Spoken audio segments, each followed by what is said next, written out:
Maths में हमारा topic चल रहा है, हमारा चैप्टर चल रहा है 10 प्ले विद पैटर्न्स। और आज हम इस पैटर्न सीरीज़ में करेंगे कुछ नंबर्स और डिजिट के साथ। तो देखते हैं, फर्स्ट देखिए, फर्स्ट में क्या है, फर्स्ट 2, 4 एंड 6। इसमें जो सिमिलैरिटी है पहले हमें वो ढूंढनी है। तो सिमिलैरिटी में आप देखेंगे, क्या देख रहे हैं आप कि 2 के बाद क्या आता है 3, पर 3 को छोड़ दिया गया है और उसके नेक्स्ट डिजिट ली गई है। इसी तरीके से 4 के बाद क्या आता है 5, पर 5 को छोड़ दिया गया है और उसके बाद नेक्स्ट डिजिट 6 दी गई है। तो इसी तरीके से हम नेक्स्ट क्या लिख सकते हैं 7, 6 के बाद क्या आता है 7, बट हम 7 छोड़ देंगे और हम यहाँ क्या लेंगे 8। और फिर उसके बाद नेक्स्ट क्या आता है 8 के बाद क्या आता है 9, पर हम 9 छोड़ देंगे और हम क्या लेंगे यहाँ पे 10। तो इसी तरीके से ये हमारा जो पैटर्न है ये कंप्लीट होता है। कैसे देखिए फिर से, तो यहाँ पे क्या आएगा 8 एंड 10। इसी तरीके से सेकंड में देखते हैं, 16 है, 13 है, 10 है।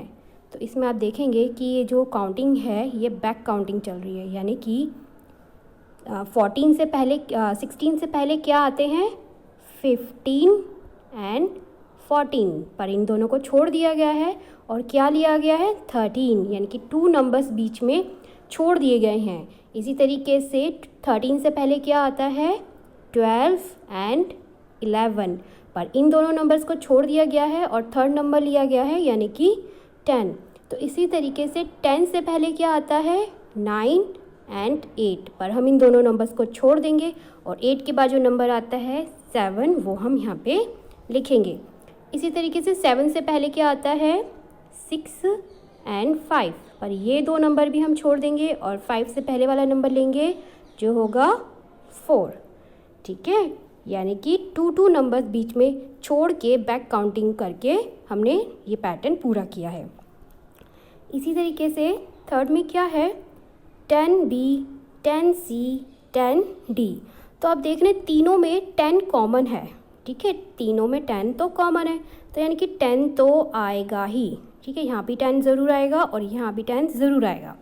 उसके बाद देखते हैं, ये है B, फिर C, फिर D, यानी कि ये लेटर्स सीक्वेंस में चल रहे हैं। B के बाद C, C के बाद D, तो D के बाद E और E के बाद F। इस तरीके से हमारा ये पैटर्न भी पूरा हो गया।